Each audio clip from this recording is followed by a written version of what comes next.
I never get tired of our intro, Dr. Pat. Oh my God. I'm just like, who are those crazy people?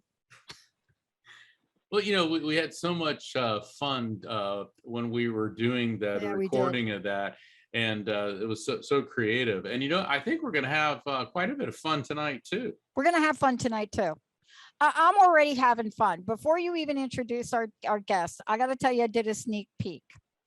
And I took a sneak peek, and I'm not going to say who she is because I'm going to let you do that.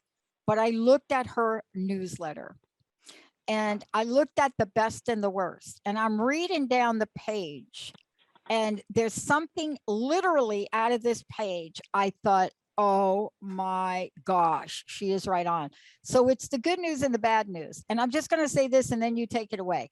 The good news proves anybody can look anywhere in the world over and find family. The bad news is that it's also much easier now, more than ever before, to find fault with your cousin next door. Thank you, my friends and family, for sending me all of this wonderful, challenging fan mail you do. Mark, take it away. You know, we are honored tonight to have as our guest, Dr. PMH Atwater, who is one of the original researchers in the field of near-death experience studies. Dr. Atwater's research really stands out because it establishes that the near-death phenomenon, it's not just some kind of anomaly, but it's actually part of a larger genre of transformations of consciousness.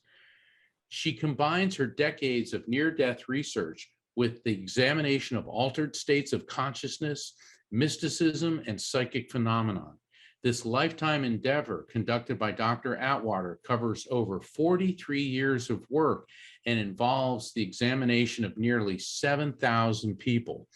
Dr. PMH Atwater has lectured twice to the United Nations, and she's appeared on major TV and radio shows.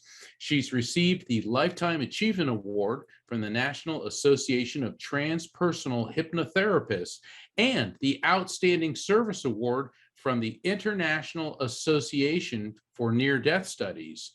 PMH Atwater is the author of 18 books. Her latest is The Forever Angels: Near-Death Experiences in Childhood and Their Lifelong Impact.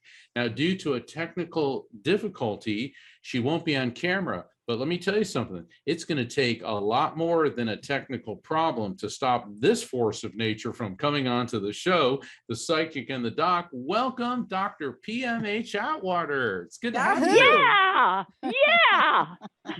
Nothing's going to stop me.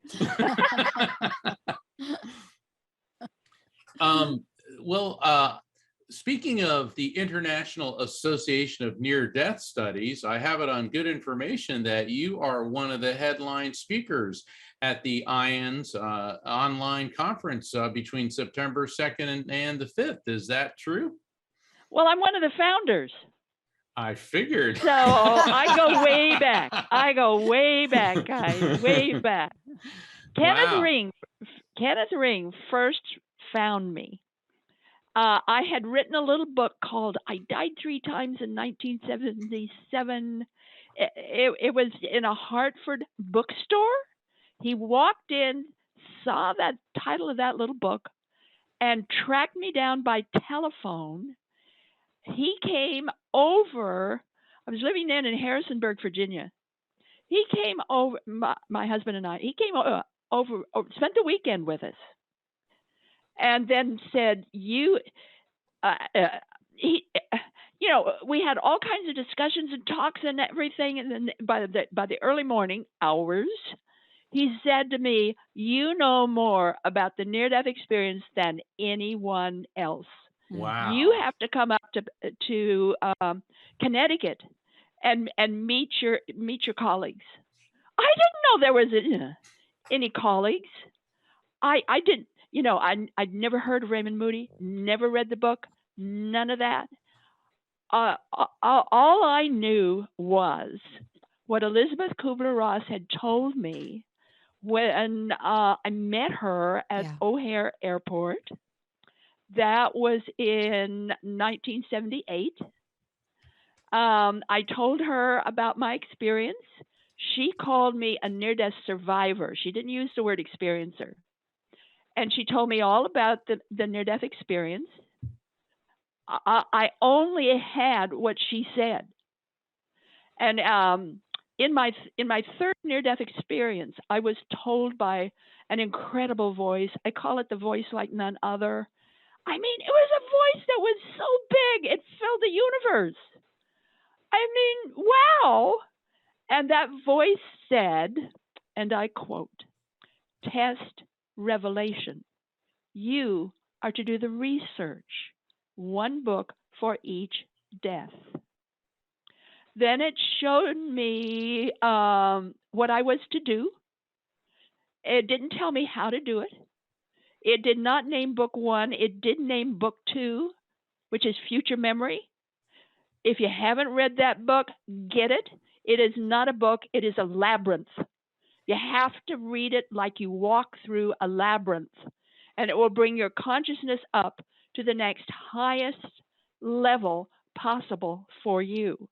The third book is a manual for developing humans. It's also a very different kind of book. You will be amazed when you start reading it. And then, that's all I had. And wait, that's all you had? That's like, I mean, that's like it. it. I mean, this is like interviewing Moses, what I mean? So this bush, you heard a voice, right? So yeah, hey, all I could go on was I was a cop's kid. I was raised in a police station. So I used police investigative techniques as my protocol. Perfect. My dad always said, the body says more than the mouth does. So I'm watching bodies. I'm watching how you walk. I'm watching how you sit. I'm getting into your homes. Excuse me. I'm talking to your children or your healthcare givers or the neighbors. I'm talking to everybody I possibly can to find out if what you're telling me really passes muster with what everybody else is seeing. So I'm going over and over and over again. When I was in Minnesota, I forget what town I was in. I even went door to door looking for these people. I would knock on the door and say, have you had a near-death experience? I found one person doing that. Wow. It was that crazy what happened to me. And to just show you how crazy it was. Yeah. At that, I was I was working. Well, by that time, I had immigrated from Idaho to Virginia. So I'm sort of in Virginia, but I have a job that takes me all over everywhere. I work for a telephone company that uses the new switching units. So I'm being sent all over anywhere east of the Mississippi River.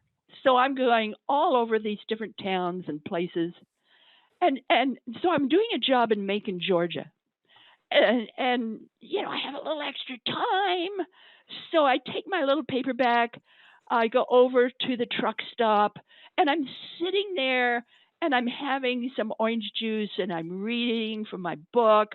I'm just sitting at a little table right out in the middle of the place, and I have this guy walk up to me that I swear is as white as he was tall. And he comes up to me and says, "Lady, anybody sitting in that chair next to you?" I said, "No."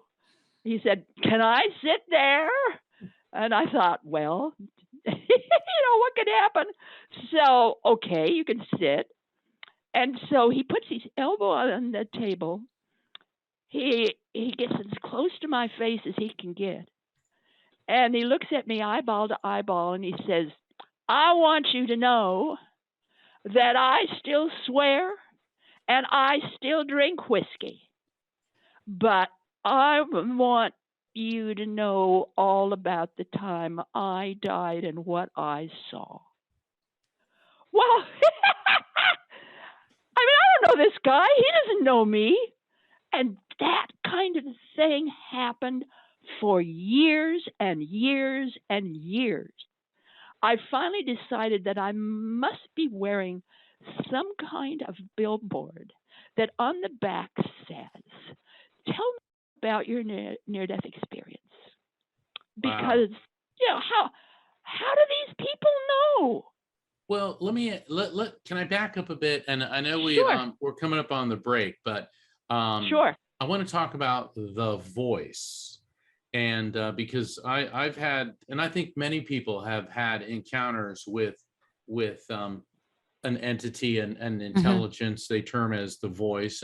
And Dr. Pat, I believe you've talked about this as well, because you've been through, I mean, so many incredible Yeah, boy, do I talk experiences. about the voice. Yeah. Yeah, baby. What did it sound like? Oh, How we've would you got quite a just? group tonight. Oh, we Yeah, we do. do. We do. Yeah, baby. Woo! Yeah, we got the metaphysical trio going on here. My voice never came to me oming. It didn't happen. Like, I'm a girl from the Bronx. My voice didn't come to me quite that way. But does it matter, right, Mark? No, it doesn't matter. Right. No, No. it doesn't. And Dr. Atwater, how would you describe the voice? Was it male? Was it female? Was it both? Neither? You're not sure? What? How did you perceive this Let me give you a communication? little preface. Let me give you a little preface. Back in Idaho, I started Idaho's first nonprofit metaphysical corporation by the name of Inner Forum. We ran for 7 years. I held all kinds of conferences, gave all kinds of classes. We did everything we could to bring in the best, to tell people the difference between, you know, that which is really good and that which is questionable. And so I've been around hundreds of people, thousands of people, literally thousands of people for decades and decades before I ever died. And I was sort of born this way, kind of. And so I knew voices. And I know contacting people on the other side, that's not new to me. Right. Prayer, that's not new to me either. And even being able to get these incredible voices that just every cell in your body, you're alert and you say, okay, okay, I'm ready. Some of these voices that are just so spiritual and so high. So please know I'm acquainted with all of that. Right. And then I died in 1977. How, if you don't mind my asking, do you mind sharing how you died and what led up to that? I mean, if that's okay. Mm-hmm. Just a little bit. I was raped. Oh. Yeah. And so sorry. became pregnant, and it was the complications from the pregnancy that caused the deaths. Oh my goodness. My first one was January 2nd, 1977.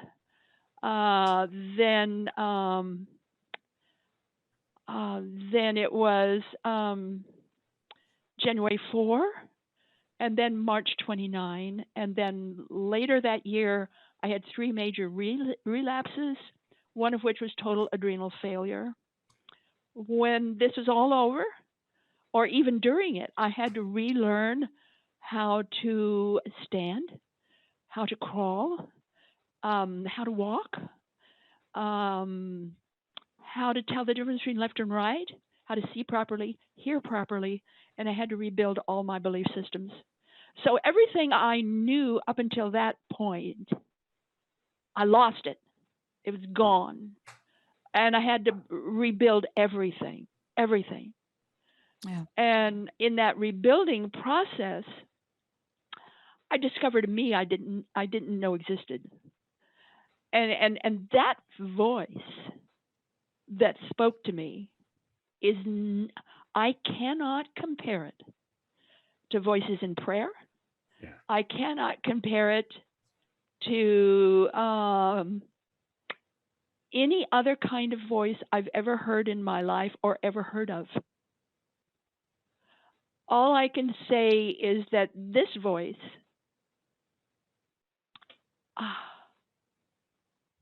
owns the universe. Yes. Beautiful. This voice owns the universe. It is a voice that is above and beyond anything you can think of that is spiritual. Yeah. And that voice is what spoke to me. And it is that voice that I have obeyed. And I finished my research this year. Not completely. I still have a couple of books I want to do, a couple of things I want to talk about. But in essence, my work is done. My work is done in the sense of that voice and what it told me to do. If I'm going to get a new assignment, I don't know. I don't know. I have a feeling that's coming, but I do know that, and Dr. Powell and I were talking about this at our production meeting, that and I mentioned that when I called you, I said, well, we'd like to know about, you are a researcher and one of the original near-death experience researchers in a field that is traditionally dominated by men. Oh, yeah. And I know Dr. Pat, you do so much wonderful work with women, and and do you know how I got do you know how I squeezed through that? That was going to be my next question. Go right ahead. Yeah, you and I both squeezed through that hole. Yeah, the way I squeezed through that hole, I had immigrated, and I use that word because it's true. I had immigrated from Idaho to Virginia. And that's true. It wasn't immigration. Because I felt that the United States ended at Denver. And so anything east of Denver was in Greece or Europe or Russia, but it wasn't in the United States. So it was a real adventure for me to come to Virginia. I worked in the Washington, D.C. area for a while. And I began my research in the Washington, D.C. area because that's where I was. That's where I got plunked, found a job there, and began. Mark, you're going to love this. The first talk I gave in the Washington, D.C. area was at a police station. They had a large hall where they invited people to come in and give talks. So my Right. very first talk was in a police station. I thought, oh, this is How was too good that to be true. received?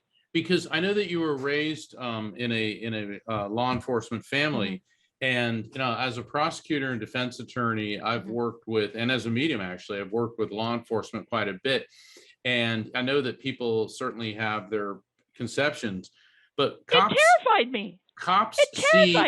Cops see everything. They see everything, all walks of life, everything. So I know that you just said it terrified you, but how was it received? Not the cops. It was the audience. Yeah, I was just When gonna I say. was through with my talk, I had a woman come up to me with stars in her eyes. And she said, "Oh, I wish something like that would happen to me so I could be like you." And I just, thunderbolts of terror went through me. God, did I do I mean, what did I do to mislead this woman? So at that moment, I never talked about my experience again for several decades. Yeah. I did not want to mislead anybody, because you can get this through other means and other areas. So for me, research was always first. Always. Yeah. I love that about you. One of the things the first time you and I talked, and you probably don't remember it, was related to you on two bases. One was both you and I probably had bell-shaped heads from the Bell Company for a long time. But the other thing that I read and I picked up, and it stayed with me because my research was challenged too, when I included a scale on spirituality, and that is the Russian proverb, trust but verify. Oh yeah, that's my motto. That's your motto. And absolutely, trust but verify. Trust but verify. And what you went up against with the criticism of your research, and you know, the resilience that you must have had to get through that. This is the reason I'm talking with you about it, for those people that contact me once a week about wanting to use my research. This body of work, or when you are rigorous in what you bring forward, and when you do what you do, this builds resilience, or in my mom's case, it killed her. But this builds the thing that only the guidance of a voice can carry you forward. And when I was asked, what was the voice like? When somebody, I'm doing a lot of interviews now, so now I get to be on the other side of the table, and boy, I'm telling you, I'm learning some stuff. But when I was asked not too long ago what that voice was, my answer was, in the world that I live in, it is already an indescribable decibel.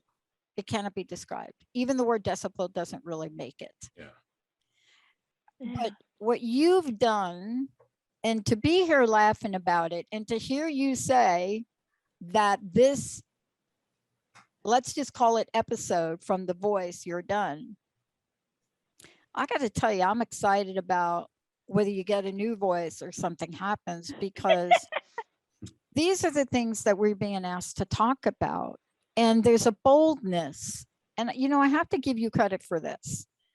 2 days ago, for the first time in an 18-year career doing this, 10 years with the network, I finally said out loud the diagnosis I had after I passed out one day, ended up in an emergency vehicle, rushed to a hospital. But the experience I had afterwards and what they said about me, I never really shared. And what happened with that was, with 100 tests, everything upside down, one doctor says, you know what we think about you? We think you're on the spectrum. Now, mind you, I'm a lot smarter today. I thought he meant the color spectrum. I looked at this doctor and I said, well, I love purple. And he looked at me and he said, I am not talking about that spectrum. And, you know, this is the world we live in when we can now be open about who we are. But maybe being on that spectrum, thank you, Elon Musk and Saturday Night Live for most of us, maybe there was an opening that helped us. And I think that's part of this ongoing conversation that I would love to have with you. You know, Well, I had how do I put this into words? Okay, I'm here in Virginia. I had an opportunity to move to Roanoke, Virginia. mhm, So from the DC area, so I did. yeah. And in I was staying overnight. Not I was able to rent a bedroom from a retired couple from Ohio. So I'm there. I get this job, this telephone kind of a job that takes me all over everywhere, and then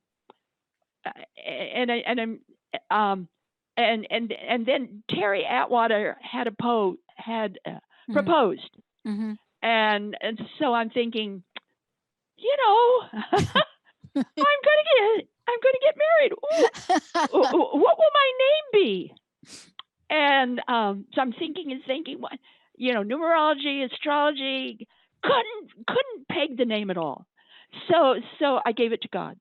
Oh, yeah. God, you name me. So that night I had the most unusual vision I have ever had. This sparkly black background and these huge mammoth block white shiny letters that said P period M period H period Atwater. And I jumped out of bed and I go screaming into the kitchen where these lovely people were seated, and sat down at a table, and I said, What? That's got to be the dumbest, most egotistical, most stupid name I have ever heard in my life. And then I heard myself cursing what God had given me. Mhm. So I went back into prayer. Yep. And I said, is this the real name you want me to wear? Is this my name? And after 9 days, it felt like I had been born with that name. So when Terry and I were married, I filled out all the forms that go through the legal system. From now on, I'm PMH Atwater. And so all of my books had PMH Atwater on them. Well, guess what? People couldn't tell male, female, so that they thought Yep. that it was male. And it was because of Yep. that male-sounding name that my research was accepted. That's right. You and J.K. Rowling. Exactly. Right. That's exactly what happened. And DC Fontana, she was one of the producers of Star Trek. Yeah. And it's amazing. We could even bring in Rocky for a minute. Rocky, when she, uses that name because she found that when she was using her full name, a lot of male production people wouldn't get back with her. And I'm really glad, Dr. Atwater, that you're bringing this up because women have such a hurdle to overcome in these. Look, I'm in the legal profession, which is now, for the first time in history, they say in law school classes are closer to 60% women and 40% male, when formerly the other way around. Yeah, the other way around. I mean, there was a time when it was like 90% men. So at least in the legal profession, which is usually 20, 30 years behind the times, that finally caught up. And so Well, that's how my work. fascinating. Yeah. That's how my work got through. And the voice helped you or guided you or gave you that information. Wow. Yeah.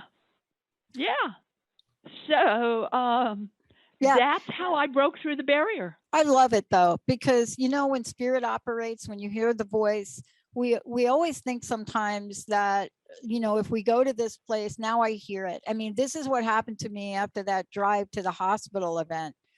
I wasn't the same. I couldn't do anything with my PhD. I was supposed to be a big time consultant. Hello. I mean, I'm telling you, I came home and I was so lost. I created the concept of crust busting. And I'm telling you, I accidentally dialed a phone number and I didn't hang up. And I pulled out a credit card in 2003 and off I went, doing a whole bunch of things, being guided. And the first time I tried to tell someone, especially the partner I was with, I know I just have to do this, the answer was, you sure we shouldn't take you back to the hospital? I said, no, because we know I'm on the quote spectrum. So we all have to get over it. But that really wasn't it. I was different. Yeah. I was different. Yeah. I didn't know how to say what you just said to describe it. Yeah. I didn't have those words. I wasn't in the arena I'm in today. I was a corporate Bell Labs, put on your little fancy corporate bow tie. I worked my way up from homelessness, jail, worked in the mailroom, part of divestiture, executive position. And then I looked in the mirror and I was unrecognizable to myself. Yeah, I can relate to that. I've had 2 mothers and 5 fathers. And so, you know, I can go through all of that kind of stuff too. But I'll tell you, I didn't even know what an abstract was. I didn't know what a paper was. I had no idea what those things were. My idea of higher education was how high you could clear a corral fence when a bull was chasing you. Now that's higher education. And so I had to. I had to learn. Yeah. I had to learn all that, and I finally got myself into college. That was in Montreal, Quebec. Wow. In the United States, and I got an L.H.D, which is not you know, it's not like a PhD, but I did the work. It's still a D.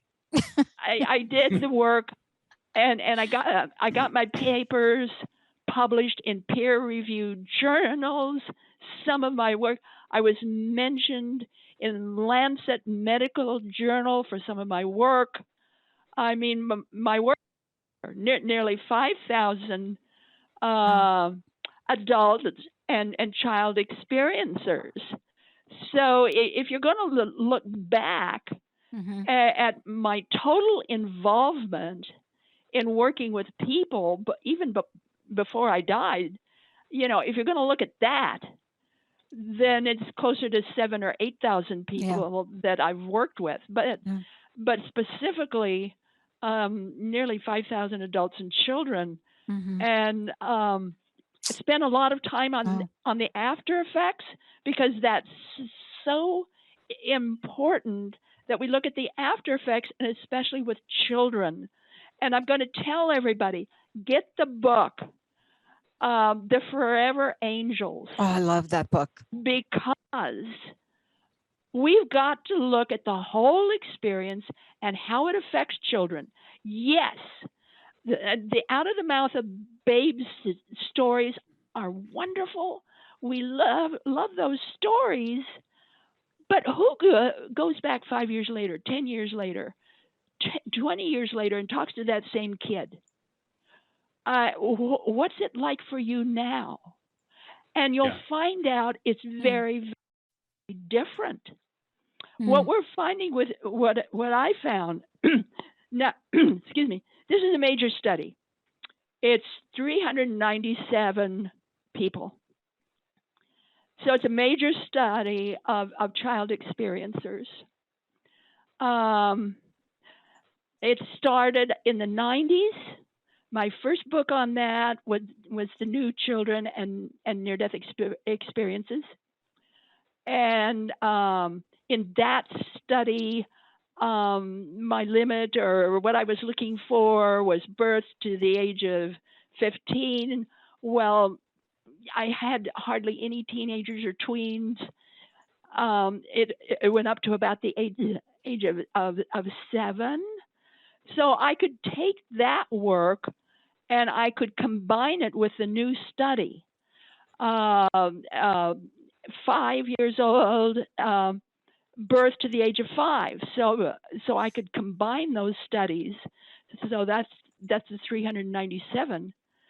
And what I was looking for with the latest batch, with the latest batch, was the first batch was primarily the younger set. And the youngest person I worked with was 4 years old. So up into their 20s.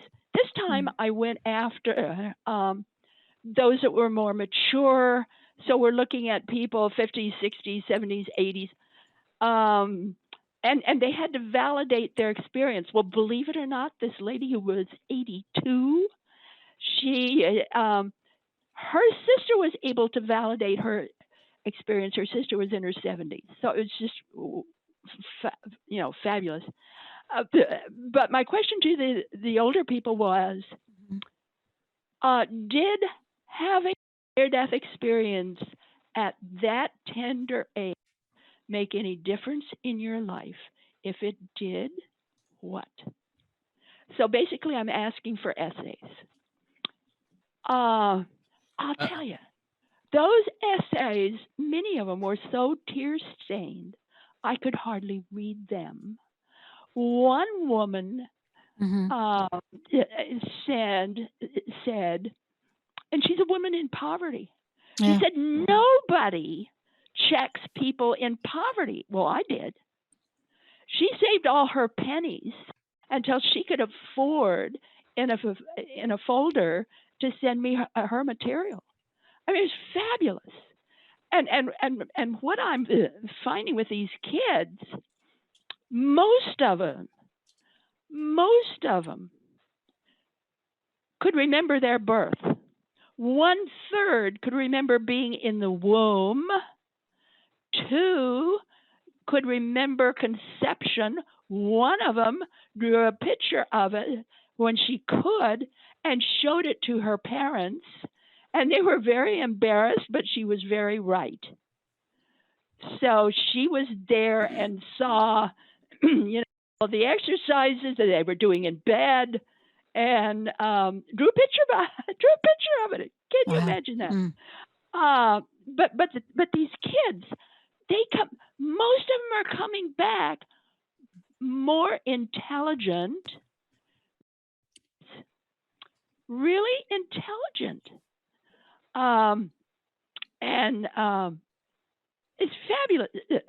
A lot of them are coming back abstracting. Let me tell you what abstracting is like. Please. Let me give you an example. Yeah. This is a first grader, and he's not quite 6, Georgia. And he drowns halfway through school, first grade. They were able to bring him back. He recovered, and he's now back in school. And stop for a minute. What are kids reading in the first grade? See Spot Run, Dick and Jane. This kid is reading Greek mythology, understands it, and goes up to his teacher and says, why was the book Robinson Crusoe ever written? Twing! She had to pull him out of the first grade, of course. They're able to abstract. Plus, many of them have synesthesia. Now, that's when the limbic system in the brain, where all of our emoting and everything is the seat of that, where you're often that tends to be very different. Let me give you an example of synesthesia.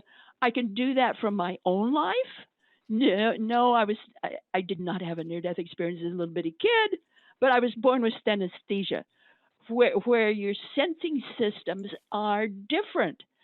So in first grade, I was the only kid in school who could smell color, see music, and hear numbers. I spent most of the first grade on a tall stool in front of the class, having to wear a tall conical hat that said dunce on it as an example of a bad child who told lies. Right. Thank you. You know, And I got kicked out of Catholic boarding school for that. I mean, it At was a age 6. nightmare. By the time I was through with the first grade, I was so angry. Oh my gosh. I yeah. decided that all adults were stupid, and I was never going to be one when I grew up. I don't think I'm one yet. So, Dr. Atwater, how can people find out about you and your books? Yeah. Yes. What's your website? Well, certainly my website, www.pmhatwater.com. If you're interested in my newsletter, and I tell everybody, the newsletter's great. Only for the curious. It is. The newsletter's awesome. Great. So people because you never know what's going to be in it. Exactly. You get over to my you get on my newsletter or website, and then you go over to newsletter, and there's an archive there, so you can look at previous issues, and then you sign up there, and you get the free one. So every month. I know that the book is available on Amazon. I just want to make sure we mention that for those. Oh yeah, John. All of my books are, by the way. All of them are. I interviewed on the book in 2019, and I just want to say to everybody, the book, go over to Amazon on it. But now when you go to Amazon, look, what I want to tell y'all is what you have is you got the book, you got the Kindle, you got the audiobook. You've got a lot. It's available like for everyone. And you know, and a real Dr. plus Atwater. here. Real Dr. Atwater, I have to interrupt. Okay. Okay. Interrupt. You're an awesome writer. Okay. I'm a character. I was reading. I've read your books, and I was reading your books, and the way you write, it's yes, it's technical, but it's like I'm reading a novel, and I can't wait to find out what happens next. And so everybody, you're so sweet. Well, it's the truth. So if you want to get Dr. Atwater's books, visit pmhatwater.com, or you can go and do an Amazon search and do books by PMH Atwater, and you're going to get the whole list of them. So I didn't mean to interrupt, but I wanted people to understand that, because a lot of people think when we're writing books and we're explaining things from a scientific or technical part, it's going to be like trudging through a real estate and calculus textbook rolled into one. Hey, I don't bore anybody. No, exactly. So I know that as one of the founders of IANS, and this year is the 40th anniversary of the founding of IANS. What are you talking about? What's your topic? I'm going to talk a little bit about Ken Ring and how he found me, and insisted that I go up to stores to meet my colleagues. Of course, I didn't know I had a colleague, and IANS had been in existence for maybe 2 months, and so I went up there and I challenged their archives. So I could read everything they did in their files, and I put together my first questionnaire I ever did, and so I sent 50 copies out to their people, 50 copies out to my people. I mean, 50 people, 100 there, 100. Anyway, got the replies back. And their people and my people were all saying the same thing. Love, love, love, unconditional love, going on and on and on about God and about angels and all that stuff. But my people, I knew different. I knew they were having problems in their homes. I knew there was divorce. I knew all kinds of things that were challenging them. And then, twang, I got it. I got it. Absolutely. None of us know what unconditional love is. We're talking all about unconditional love. We don't know what it means. Unconditional love is God's love. It's every woman you see is your mother, your aunt, your daughter. Every man you see is your father, your son, your brother. That's unconditional love. And we don't have a grasp of that. So in trying to live that and trying to know what that is, we tumble all over ourselves. And we get into this area of after effects. And I really get deeply into that in all of my books, and especially with little bitty kids. I'm going to give you a number, and that number is 74. Remember, 74%. 74% of my 397 people were very, very successful in life. Several of them became millionaires. 74%, another 74% were suicide prone. Yeah. Wow. Because children have no idea what suicide is. A child's thinking is, oh, I'm in this beautiful, wonderful, beautiful world with beautiful people, and I'm not breathing. Now I'm breathing again, but that world is gone. So the way to get back to that world is to kill myself. They don't know the difference. There's a whole chapter in the book called PTSD.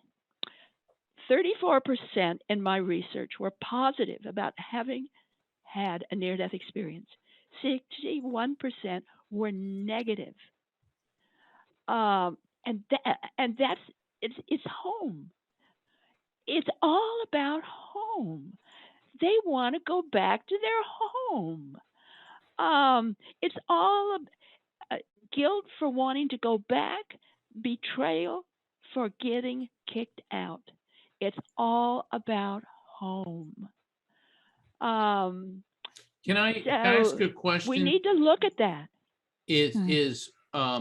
I know from law, when I'm interviewing or questioning an adult, that's one thing, but you have to take a different approach with children. And with something as complex and spiritual as a near-death experience, how is it different for you, or what do you do differently in discussing or interviewing a child as opposed to an adult who's had an NDE?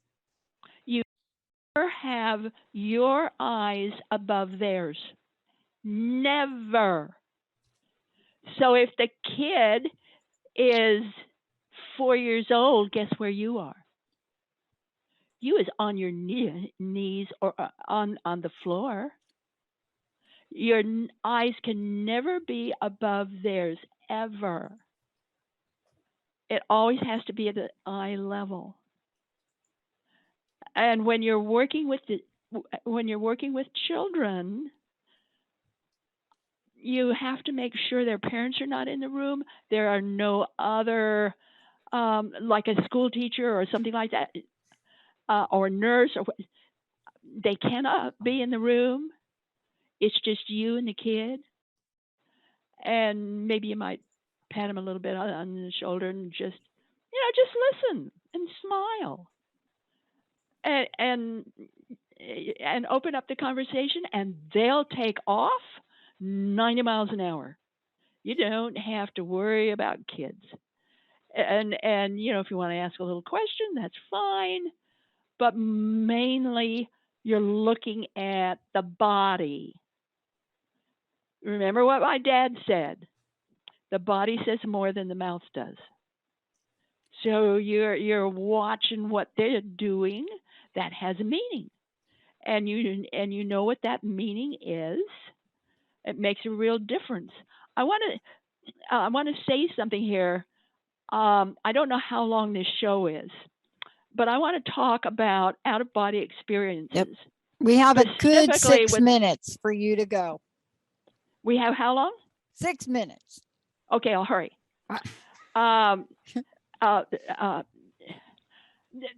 This case, Alma, and she had her near-death experience at the age of 2 because the family friend kept coming into her bedroom, and he'd shut the door, and he'd climb on, I'm rushing, and he would rape her. A child, when they're under stress or when they're in a difficult situation, the soul always goes up to the ceiling. That's not an out-of-body experience. That is a defense mechanism. Any child, whether they're a baby, whether they're a kid, whether they're 3 or 4 years old, whether they're 6 or 7, if they are under stress or frightened, always the soul will leave the body. That's how they save themselves. That's a defense mechanism. Wow, that's fascinating. Thank you for sharing that. That's just amazing. I just want to reiterate what your talk at IANS, you're going to be discussing how you said Ken Ring. I know he's a friend of yours, but that he's Dr. Kenneth Ring. And I've had the pleasure of talking to Dr. Ring. He actually endorsed my last book, Evidence of Eternity. Wonderful. And you endorsed my upcoming book, The Afterlife Frequency. I'm very honored. Thank you for that. And if anyone wants to find out more about Dr. Atwater, and do sign up for her newsletter, it's fascinating. Her books are simply amazing. Please visit pmhatwater.com. So other than IANS, I know that you are always in motion. What do you have coming up, Dr. Atwater? Well, I want to tell everybody about the Animal Light series. I wrote 6 books for parents and children about animal babies that come from the light. They go into the womb, and birth and miscarriage and all these things that can happen. And I did this so that parents and grandparents everywhere could sit down with their children and find out, can they remember birth? Can they remember being in the womb? Can they remember any of that? And so you go to Amazon.com, you go Animal Light series, and as Winnie rolls around, there's a horse, Busy Betty Wiggles, who's a monkey, Oops a Baby, who's a skunk, Tommy Two Toes, which is a fawn, Wee Wee Willikins, which is a hedgehog, and Sally Susie Q, excuse me, who is a kitten. And so I wrote these books for parents and grandparents everywhere, so that they could have a way of sitting down with their children and find out what they can remember. Wow, that is so interesting. What prompted you Yeah. to work with children in the near-death experience arena? They just popped up. I Great didn't go after answer. them. They came after me. They That's just popped awesome. up. Yeah, Yep. yeah, All of it just popped up. Yeah. Please no, I didn't Yeah. plan this. Yeah. Yeah. I love that that's where we're kind of bringing this full circle, because, you know, some people have asked me, what would your life have been like if you, I don't know, like, let me just put it bluntly, not have followed the voice. And I said, how do I I have know? no idea. Yeah. don't Yeah. know. How would I know? But here you are, of service Yeah, to I've been so doing many. this for Yeah. nearly 44 years. Yeah. And yeah, Well, I can't imagine doing it any differently, but I must say I'm now working on my 19th book. Yep. And it's kind of like a little bit of a memoir. Mm-hmm. And I'm looking at my life and you know, all of it. And it there's a lot of grief in there. Mm. And I really gotten into grief because when I was a little kid going to school, that's Pearl Harbor. So everywhere there's the Nazis, there's Hitler, the people dying everywhere, and life was so difficult. You know, we look at COVID-19 now and all of these terrible things that are happening. We don't know nothing like we had to face then. I mean, if you were going to eat, you had a victory garden. If you didn't have a victory garden, you didn't eat. Simple. It was just that simple. You know And what, that's what I Dr. grew up Atwater, with. we're going to have you back, because we have only scratched the surface, and we want to make sure your camera's working next time. But this has been an absolute honor and pleasure having you. PMHAtwater.com. Dr. Pat, I'm looking forward to our show next week too. Oh, patience. This is great. I love this. Let's just call this a progressive conversation. Okay, that would be fun. I love it. Thank you so much for joining us, I love you Mark. all. Thank you. Love you too. Yeah, You're hugs great. and kisses. Bye-bye. Lots to think about. Mark, what a great show. Yeah. Thank you to everybody tuning us in, turning us on. Thank you, Jacob. And thank you for all of you for being you and support of this incredible show. And Mark, have fun. We'll see everybody next week. We're taking calls from listeners next week. Many blessings. All right, everybody. See you then. Hey, everybody. Thank you for tuning into The Psychic and the Doc with Mark Anthony and me, Dr. Pat Baccili, right here on transformationtalkradio.com. Hey, look, come back next week so we can explore with you more of life's many challenges and learn from fascinating guests. And you know what? Even Mark and me. We'll connect you and discover insights from people in this life and from the afterlife. Extraordinary problems? Yeah, they do. They require extraordinary solutions. But step into the world of possibilities with us on The Psychic and the Doc. That's every Thursday, 4 p.m. Pacific time, 7 p.m. Eastern time, right here on transformationtalkradio.com. That's transformationtalkradio.com. And don't forget, we're also live face-to-face on facebook.com, Transformation Talk Radio.